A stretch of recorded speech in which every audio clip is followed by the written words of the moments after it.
Coaching in Session, your exclusive destination for unparalleled personal and professional growth. With your host, Michael Rearden. Whether you choose to live within limits or break free, your mindset journey begins here. Welcome, Dr. Len Lopez, to Coaching in Session. How are you doing today? I'm doing better now. All right. Well, hopefully today is going to be one of the best moments of your day, so you can just say, wow, that was an amazing experience. And I know we're going to have an amazing conversation today. We are bringing you on today as not only a doctor with a nutritionist background, but also a strength and conditioning coach. We're going to be talking about all of your work you're doing and your idea, your concept of 5 steps a day, how you help people be bigger, better, and bolder. And with all that being said, if you could, can you tell us who you are, what you do, and how you help people in the world? Okay, well, thank you for that introduction, Michael. Yeah, Dr. Len Lopez. I mean, for about the last, I hate saying how old I am, but almost 30 years, I've been working as a nutritionist, strength and conditioning coach, doing sports medicine, chiropractic sports medicine, just trying to help people get healthy naturally, and been doing that for years and years and years. And I thought I'd done pretty well in there. Did various. It ended up creating a fitness product involved in doing that, started manufacturing nutritional products, started getting a lot of good little success growing and everything, but really wasn't sure what to do with a lot of the notoriety I was getting because I was on various TV shows and doing just sharing on how to get healthy and fit and everything. One day, not too long ago, I was being interviewed for an article on health and fitness, and then they came back and said, we want to do one on body, mind, and spirit. I kind of shared them what 5 steps is all about, and they just said it just gave me the courage, the confidence that stepping out of the doctor role into personal growth, self-help, and just trying to help people move further past wherever they're at and that's what 5 steps is all about. Okay, perfect. And we're going to get into the 5 steps momentarily. So I want you to understand, we're going to be breaking those steps down. But before we do that, you talked about how you help people be healthy naturally. And I know we live in a very synthetic world where everyone is looking for the quick fix. They're looking for the magic pill. They're looking for the 60-second abs, right? But there is a mindset that is needed. And sometimes doing things the healthy way could be the journey way. It takes a little bit longer, perhaps, to recover, to get better. So what is the difference between healing and being healthy naturally versus the alternative? I mean, that's a great question because, like you said, people are always looking for shortcuts. It's just, I think it's our natural tendency. And just like anything else, information. And who do you get the information from? And sometimes one information may be coming saying, take this medication, take this medication, take this medication to fix whatever ails you.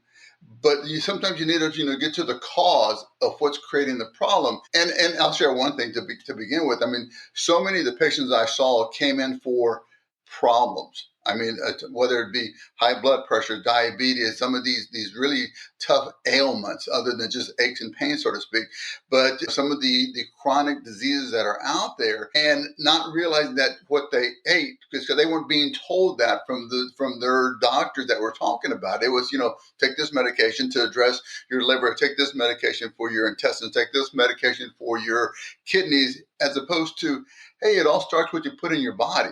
You are what you eat, and to kind of move in, not try to move in, but you are what you eat, you are what you think. And if you keep on eating food that doesn't have the nourishment that the good Lord put in that food for you, it's going to leave you a little deficient. And probably the biggest thing I always saw, Michael, is that people would say, hey, doc, I'm eating real good. Here's my diet. Everything's good, good, good. And they're still having issues. And we come out to find out it's not just what you eat, it's how you eat. And people don't realize that eating on the go, on the run, in the car, in a hurry is half the problem. If we could just get people to do as we did for thousands of years, is just when it's time to eat, you sit, eat, and relax. Unfortunately, drive-throughs, hustling to go get to work, go. You're eating on the go. Unfortunately, you're turning your digestive system off when you're in that go avenue, but yet you're still throwing stuff down the chute here, and it starts rotting and putrefying. And what I've learned is that what I've seen, so many people they're okay getting bloated, gassy, irritated, and stuff like that. people can deal with that. That it's not an open conversation to discuss that. They're more than happy, women, men, more than happy to tell you about how their hormones are bad, their allergies are bad, their sinuses are bad, but they're not going to tell you how bloated and full of junk they have going on inside of it. That's just not normal conversation. That was, of all the various patients I would see, that was always the root of so many problems, that hormonal imbalances, PMS, mood swings, irritation, they were just all offshoots of the first problem, the poor digestion. And if you don't get that right, everything else is downstream of that. And it's kind of like the domino effect. I start to think about the aspect of how so many people are in this deficient type of diet and nutrition. And it has to stem from somewhere. Does it stem from society? Does it stem from bad parenting? Or does it stem from a lack of educational prowess to the foods that we eat and consume every day? I bet you it's probably a bit of all of that. Okay, because everybody's different. I mean, I always tell my wife and my kids that, you look at every house in the neighborhood, they're all dealing with different avenues, because whether it's two parents, one parent, whether they both work, whether one's home or not, finances, can you eat this way or that way? And, for one of our headaches we have in our house, I hate saying it this way, but I'm the old guy with younger kids, and just trying to get them to and from all their after school activities. I mean, it's just, we're at Chick-fil-A, we're at Raising Cane's, grabbing food on the go and everything with them also. But, you have to kind of get that balance. When you can eat together and do it properly, you want to eat right and everything. But so often just our schedules just go, go, go. I mean, on the weekend, sometimes we can all five of us sit together and have a nice dinner together, our breakfast and stuff like that. But just society's got so busy for us. Yeah, it's about intention also, I found, because my wife and I do the same things where it's like we have our kids and we're busy with them. And all of a sudden we're like, wait, let's slow down a little bit. Let's just take a day, right? So Sunday, maybe we'll say, all right, Sunday, we're just going to cook. We're just going to meal prep like we did before we had kids. And then so it's just one of those things where we take it back to where we know where we're in control. And right now people are out of control with all the foods they're eating, all the calories they're intaking, and they're wondering why there's an obesity epidemic here in America and maybe even around the world at this point, because we have gone so far from our hunters and gatherer type of living, where we live a very sedate life today, where people are having all of these ailments because they're not taking care of themselves, rather than they're being active and they're getting hurt with sports injury or something like that. Literally someone who was probably sitting too long and they have a sciatica or something like that. It's where are all these problems coming from? And it's because we're just not moving quite a bit. And I just love this idea of 5 steps a day, and this idea of just taking some level of action, because when we think of 5 steps, we can think of it in 2 ways: the 5 steps that we have to be taking, or just simply taking steps in a day. So there's just 2 aspects to that, but we're going to be diving into that. But if you could, can you start to break down what your 5 steps are and how you came about it? Well, I guess I came about it because when I was treating my patients, working with them, they were mostly coming for various health issues, right? Health and fitness issues. And so my simple protocol to help them see things the way I wanted them, because in my opinion, I think there's some diets that are out there that are just way too stringent. And I mean that not in a bad way, just that they're saying follow this.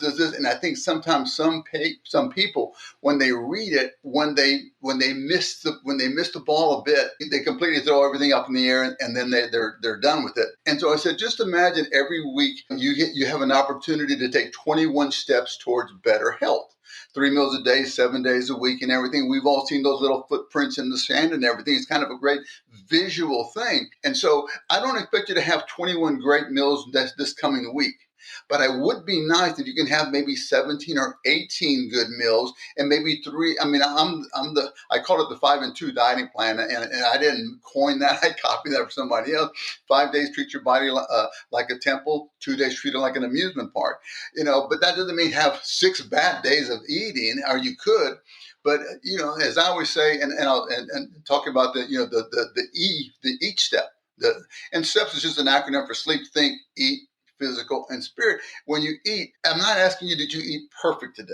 Did you eat better today? Did you eat right? Did you eat at least more more good meals than bad?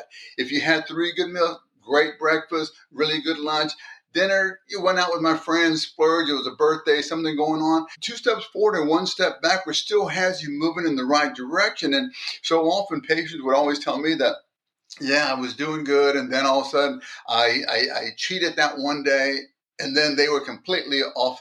They were just completely on the wrong side of the road now.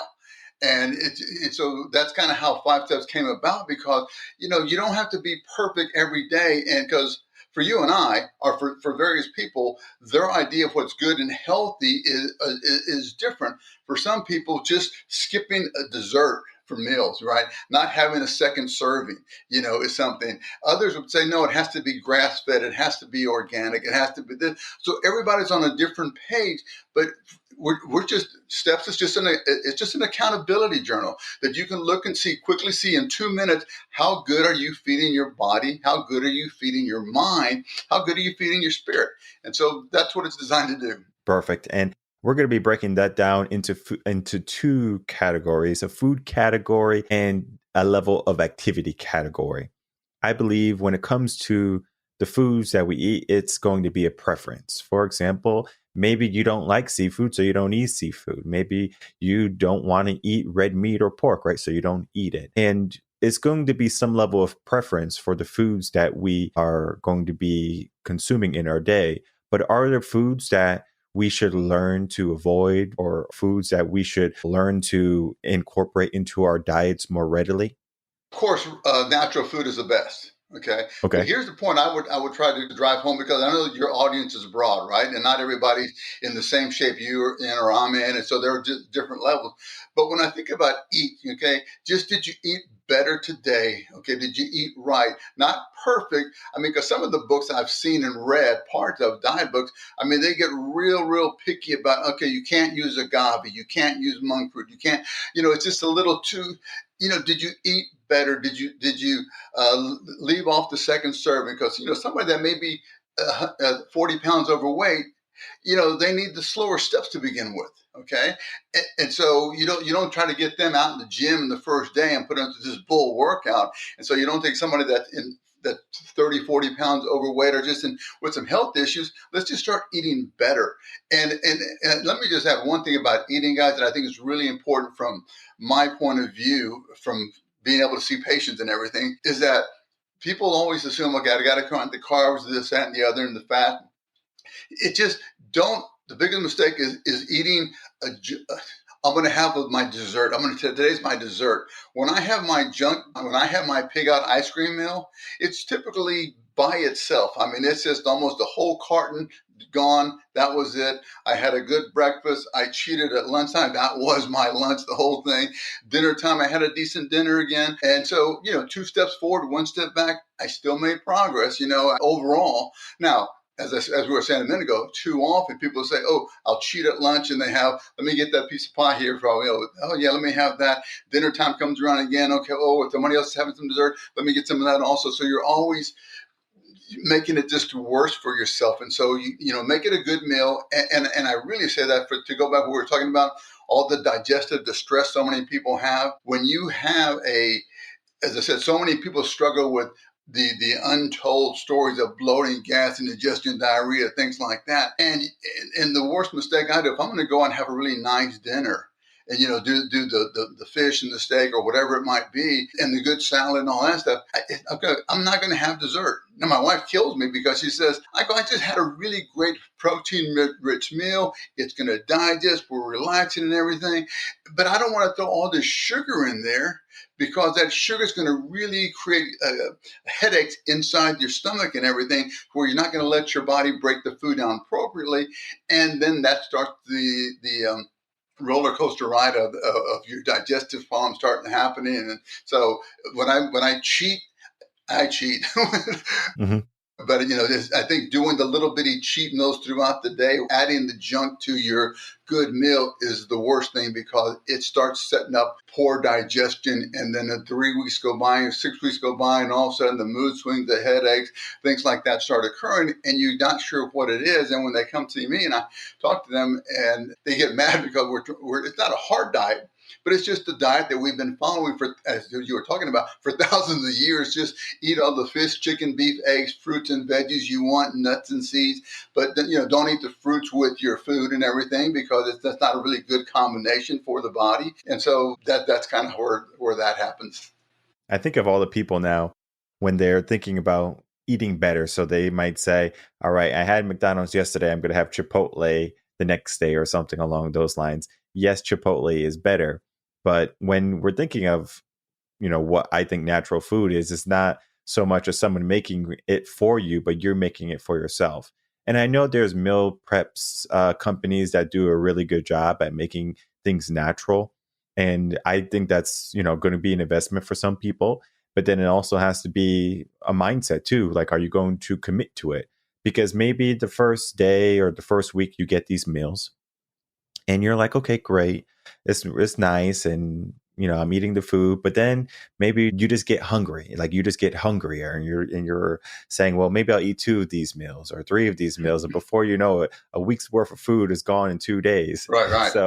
So people just have this idea of overeating. And when we're looking at how much food does our body need, is there a way to calculate that for a person to understand this is how much food I need to consume, or how do I know when I'm truly full? I don't know. There's a real accurate way. It's what we're eating today, and so much of it is carb loaded. And one thing that's important as far as eating, I'm not saying you should eat nothing but fat and everything. I know a lot of the protein diets and stuff like that, a carnivore diet, they're a good diet for you. And one of the benefits from them is a lot of time because you quit loading up with all the sugar in your body from all the, whether it is even a natural sugar from a vegetable and everything, but did you combine it appropriately? And so, we do a lot of food combining with the patients when I was full time at that. Right? Because steak and baked potato, not a great combination. Fajitas, beans and rice, not good mixing a protein with the starchy carbohydrate because they just don't blend very well. And so that's why I say when you look at if you look at the wild kingdom out there, you never see the lion or the cheetah out there eating his prey and then getting some berries over here. And it's just you eat one thing, you're done with it. But that seems so foreign. And the big deal here is, oh, look, you need a plate here with all the different colors on there. No, we've never been eaten like that. It's just whatever you can find, you sit there and put on the plate and you eat that. We don't have to have 4 or 5 different things on there with all the different colors because it's just, you're creating more distress for the body when you do that. So yeah, there's some really, if anybody's struggling out there, food combining can do a great thing to help calm down an inflamed, irritated tummy. And then also, if anyone is having a really hard time and they're still confused, this is the perfect time. Reach out to Dr. Lopez. He's going to be able to guide you through it. Now, I wanted to also talk about the levels of fitness. And I know you talked about how someone's maybe 40 pounds overweight or something like that. Maybe day one is not them going to the gym and doing CrossFit for 5 hours at some point. But it's maybe gradual levels of fitness increases, maybe just walking through the mailbox, walking around the block. Maybe if you do go to the gym, going on the treadmill for a little bit, or maybe on the bike for half a mile, or whatever it be. Like, you start small. And I know some people think when they're diving into fitness, maybe they get a trainer, maybe they get a gym membership, and they have this idea of skin in the game, and they're like, I invested some level of money into this. I want to get my money's worth. And so they might really push themselves for a period of time and they burn out. We can see that happen every single year for New Year's resolutions, where they're starting very strong, right? They're motivated, they have the momentum. They're giving themselves all these tools and resources, but then all of a sudden it's like they just kind of fall back into where they were. So what is your advice for someone who's trying to increase their level of activity to get more steps in their day, or to get to the goal weight, using, some level of workouts that is going to be not only appropriate for them, but sustainable for them? Well, that's a great question. Here's one thing I always tell everybody. And when you think about it, you go, ooh, that doesn't make sense. For so many people, people don't realize exercise is another stress on the body. And for a lot of people, the intensity of your exercise could be stressful on your body. And I always say, you may be at a stress level here that your body can handle. Here's how much your body can handle. Right now, you're living right here. And I'll say, I'm going to start working out. And all of a sudden, maybe there's too much stress on your body. And that's why you're feeling pretty good for the first couple of weeks, 3 weeks though. But then you're not getting the same benefit. You're not feeling good because you're not training smart. And I always talk about you have to train smart. Exercise is a double-edged sword. Yes, if you want to build lean muscle, you have to push your body to get that testosterone hit.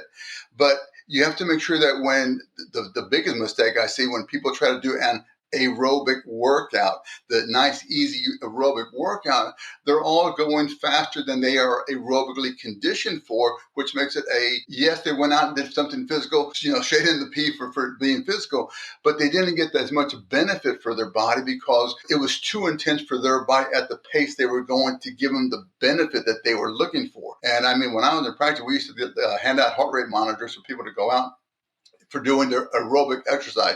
This has nothing to do with doing strength training. But when you're trying to get your aerobic workout, most people are doing their aerobic workout at a pace that's faster than their little heart's conditioned for. And so they go above their aerobic threshold, which means now they're anaerobic. Now they're only burning sugars, carbs, and protein. They're not burning fat. And there's a big difference between burning calories and burning calories from stored body fat. And that's why we always talk about, train smart and, more stress on your body, but do your aerobic workout to burn fat at the right pace. When it's time to sit there and get that testosterone hit, because you want that, do that good and hard and stronger. That's how you get that testosterone hit. But too often, I say one of the three things I say, people let their ego get in the way. They think I was a stud back when I was in high school. And I'm going to start working out. And they go out there. You see them in the neighborhood. They look like they're 20, 30, 40 pounds overweight. And you could just see them it just looks like they're really struggling out there. And I go, he's going too fast. And those are the kind of patients I would see all the time. Just slow down, make it aerobic, burn fat when you're doing your aerobic workout. Now it's time, if you want to add muscle, because there's a big difference between burning calories and burning the fat and flab. And that's just one of the biggest mistakes out there. But to get it back to the step, as long as you're doing something great, but like my dad would always say, work smart and train smart, and so that's what I always eat right, train smart. What is the formula or the threshold that the heart rate has to be at? I think the age is a factor, but is there kind of a guideline that you can give people to kind of at least understand if they're trying to maybe increase their cardio a little bit, but not to the levels where they're not getting a benefit? Great question, because this is something I see all the time because, we've all seen those charts on the gym wall and everything, or in the book, right, online, everything. It says, whatever your age is, subtract your age from 220 and then multiply it by 0.7. Your aerobic threshold is about 70% of your max heart rate. So like if you're like 40 years of age, you take 220 minus 40, it's 180. Then times it by 0.7, it's about 135 beats a minute. Well, people get out there and they're like, I'm barely moving.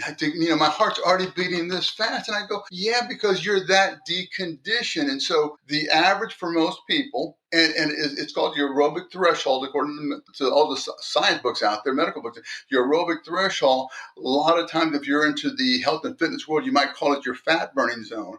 And as your heart increases and starts going, because you went from sitting to walking to jogging to running faster, your heart rate elevates. And there's a point, everybody has it, it's around 70% for the average person.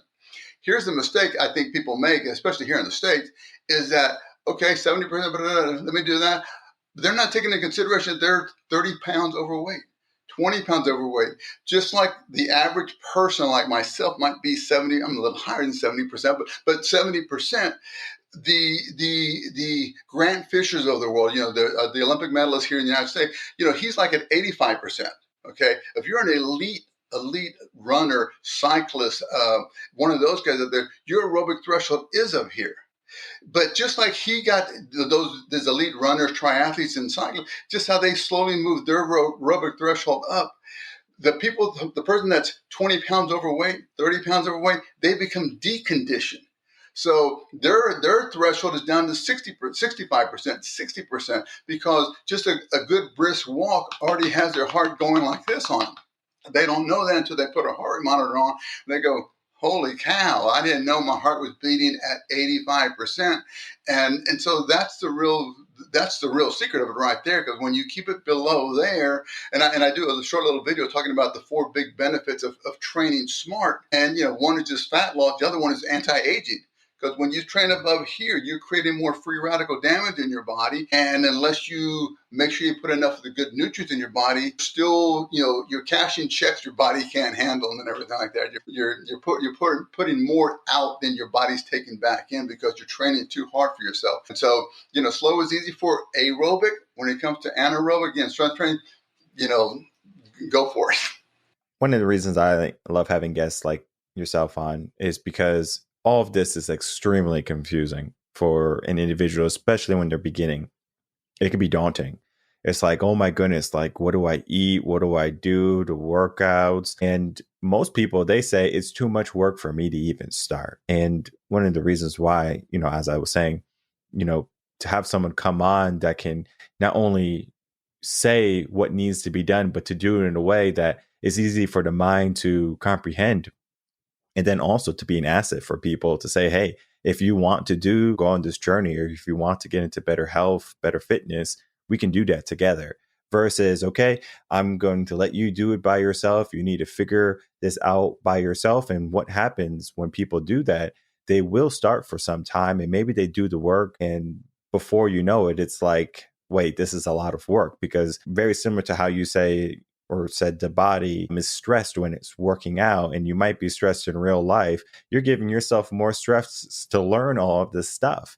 I don't know if people realize, like when they go to college is very stressful because all the things that you have to do, the deadlines, the papers, the professors, everything in college can be very stressful.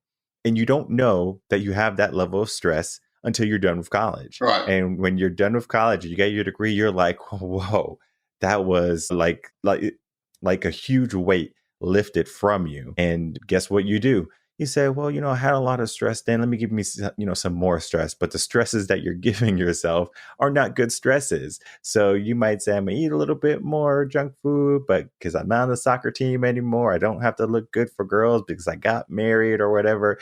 You're basically saying at some point in your life, it's okay to just say, everything I have worked for, we can just kind of forego it. And one of my final questions to you is the issue with not looking at your health long term, not saying, okay, today I'm here, tomorrow I want to be there. So many people, they get to a point, let's say a goal weight, but they don't think about maintaining it. They just say, yeah, I got my goal weight because I'm going to a wedding. And then all of a sudden they're gaining back all the weight. I got to my stress level that I feel most comfortable with, but then they're giving themselves more stress, getting an Airbnb. So it's like we're giving ourselves all of these ailments for, I guess you could say, a more worse health. If I want to use words incorrectly, I'm going to say that. But people, they could be giving themselves maybe a less stressful life, or they can give themselves a more focused life, starting with their diet, starting with their physical fitness. And of course, it's easier when you give yourself guides, mentors, doctors in your corner helping you along the way. But just this idea now of health is not just when you're 20 or you're in your 30s, it could be a lifetime. Absolutely. Absolutely. I mean, your points are well taken and everything. And so many people they need their direction, but they need motivation. They need to know where they want to go and to kind of pull it back to, goal setting. And I know that you talk a lot about that and everything. And, you want to get your ideal goal, your ideal weight, your ideal fitness level and everything. And so this is kind of about, what do you want to achieve? And a lot of time when people finally get there, they realize that it may not have been as hard as they thought it was to get physically fit when you train smart. And again, this goes back to so often. I'll see people, oh, I started working out again, and I was doing good for the first 3 weeks, about a month and everything. And then it just wasn't feeling good because they weren't training smart. They were just doing too much, it was too much for their little heart sometimes because they would do their aerobic workout. I'm a huge fan of any kind of workout you do, but so often, you don't get the benefit because you don't realize that you're not as conditioned as you think you are. And so your easy workout becomes more stressful on their body. And we used to give out heart rate monitors. Not one person ever came back, said, no, I was within my zone. Everybody came back. The trainers came back. I had elite runners. I had elite cyclists coming. Yep, I can't believe I was training that fast, or my heart was going that fast out there. So,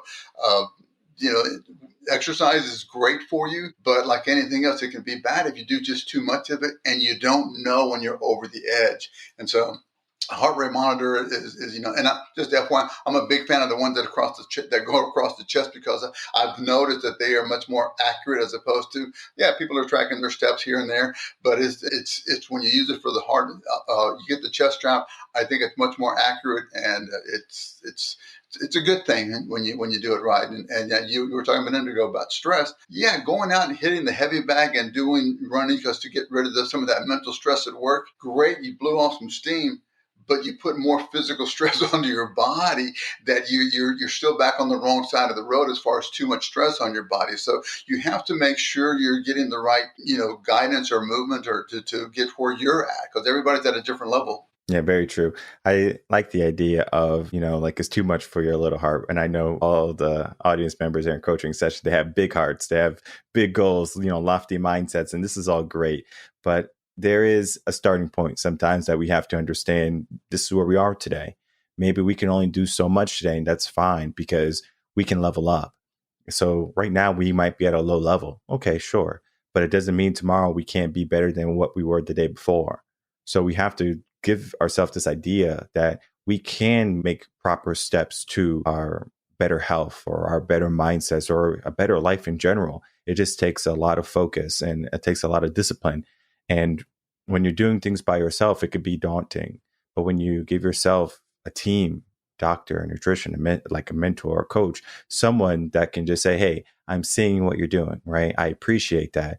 But let's dial back a little bit. Let's refocus, right? Let's go in a different direction. And that is how champions are born. We look at all the greats, Kobe, Michael, these people had coaches, and not just the basketball coach. I'm talking about they had like physical therapists. They had life coaches. They had people helping them with their mind and their body more than what they even knew. And they became great. And that greatness is possible for you is basically what I'm trying to say. Oh, yeah. And that's kind of what I talk about, the other steps, the sleep and the think. Again, 5 steps is just an accountability journal, and the think part is you are what you eat, you are what you think. If you can put that 1 or 2 minutes into your head that, I am bigger, better, bolder, I am healthy, wealthy, and wise, whatever phrase you're going to come up for yourself, you don't have to share with anybody, but you have to believe when you step out on the court, step out on the mat, when you step up to the microphone, to step up to, anything that's going to require that you need to do well, you're going to do a presentation. You have to have confidence in yourself that you can do well at that. And if you walk in there, I think it was Henry Ford said, if you think you can or think you can't, you're right. And so if you walk up there thinking that you can't, why is it him going to the free throw line in the last second? And if you let yourself hear that internally, and again, that's what part of the steps are all about, that internal conversation. Are you trying to move some of that internal conversation? And it's up to you. You can't, when kids are little, I don't know how old your kids are, but you're always trying to teach them that they can do it. You can't, don't be afraid, jump in the water, when they're 2 years old, and just, you can do this, you can do that. And it's amazing how when you get older, it's easy to think the worst, to think more negatively. That's just that we're inherent, that our mentality is to think more on the fearful negative side. But you have to put enough good thoughts in there to say, I can do this, like Michael and Kobe, they can do what they want to. I'm going to beat you. I'm going to go on the court. I'm going to beat you. I'm going to get first chair in the band. I'm going to get that promotion. I'm going to get that office. You have to see and visualize what you want. And so what's in What goes on between your ears is tremendous and everything, and that's all we're trying to do. When I got shared that 5 steps with the magazine one day, and they said this is kind of a neat little way to kind of track yourself, other than tracking yourself with your physical 10,000 steps. Here's a way to see how your 5 steps is how you're feeding your body, how you're feeding your mind, how you're feeding your spirit, and I think we need all three of those legs to really hold you up strongly, sir. That's not a good way of saying it, but to hold you up confidently. Everything you said is spot on. We have lost some of our roots. We have forgot where we have came from the foods we eat to the activity level of where we were. You talked about young kids. Young kids before will be running around on the playground and doing everything, and now they're inside on their iPads and PlayStations and doing all of these things. So the level of fitness is very different, and the world that we're diving into is very different. But it doesn't mean that we have to stay in that different. It doesn't mean we have to be victims of what the world is saying that we should do or what everyone else is doing. So you can take action, whether it be yourself or your family. You can say, today is the day that I'm going to make some big steps toward the goals that I'm trying to reach in my life. And I believe that what we talked about today can be foundational blocks for you to level up. And it's important that you have, as I was saying, someone on your side. And, Dr. Lopez, before we go, I would love for you to instill some final thoughts, some final words into people. And then, of course, for you to let people know how they can reach out to you, begin working with you, and then just start the process. Well, I appreciate that. Yeah, we're just trying to help people improve where they're at. And, when I was in practice, the people would come for their health problems, but as they were sitting there helping them, they would just share so much about what's going on in their life. And it's amazing how I felt like I was a part-time counselor, so to speak. But you could just see that a lot of it was not just what they put in their mouth, which is what they were primarily coming for me, but what we think, what we put in our head. And I mean, I think we've been talking about it for like 2,000 years. A man is as a man thinketh. We've always heard that, it's been out there. And sometimes people just don't realize that they've set themselves up to allow that stinking thinking to just continue. And all I'm trying to tell people hey, just start putting a little bit of, it takes a drop here and a drop there. It may take a while to fill up that cup, but if you keep putting a drop in, eventually it's going to overflow. You'll get enough in there. How long is it going to take, this person to do it? Like anything else, you take somebody else, start training them physically. One person will respond faster than somebody else, right? And I guess I should have really used an analogy more like trying to teach somebody a dance step.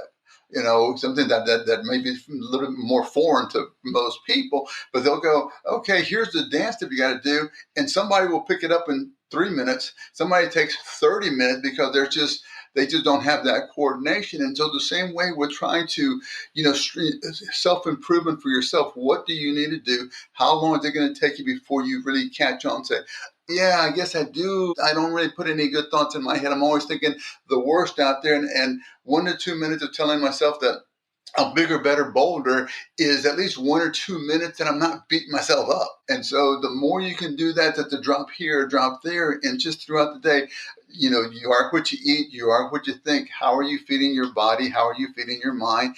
How are you feeding your spirit? So if somebody's struggling in any of those areas, I encourage them, please check out 5 Steps a Day. You can download it on Google and Apple. And it's just a way, it's kind of like Seinfeld's calendar. If you're familiar with Seinfeld's calendar, it'll take you 2 minutes, but you're just shading in the steps, and it's really tapping into those visual and kinesthetic learners when they start seeing, ooh, I did good. I took 4 steps, and the next day I took 3 steps. Ooh, I only took 1 step. And there's something about visually seeing that can be very helpful. And plus, when you see it, when you do good and you do shade in 3 or 4 or 5 steps, you get that nice endorphin hit that you don't really know, but it just gives you that. It makes you feel better about yourself. And if you do it again tomorrow, and then tomorrow, pretty soon you'll get that dance step down and you'll know you're in the right direction and everything. It's like a sticker book for adults where you shade in and you're like, whoa, this feels good. And that can be life, right? Life can feel good again. And maybe you are a person right now who has those 2 left feet and you're doing everything wrong and it's taking you longer to do things, but it doesn't mean you can't turn that bad boy around and then get that 2-step in the right way. It does take some time. It does take some effort, but I'm going to make it easy for everyone. Check down check down in the description box below for all of the links of Dr. Len Lopez. And of course, begin that process. It's not going to be an instant fix. And I want people to understand, we talked about in the beginning, everyone's looking for that quick fix. And I think like a quick fix is like duct tape on a bumper. Eventually, that bumper is coming off, all right? Whether you like it or not, you can put as much duct tape as you want. It's coming off, right? Sometimes the quick fixes are not what we need, right? So do the work. Don't be afraid to dive in. And I do want to thank you, Dr. Lopez, for coming on, spending some time, and of course, talking about your work and how you help people. Hey, Michael, thank you so much. I appreciate everything. Thank you for all you're doing for everybody else out there as well.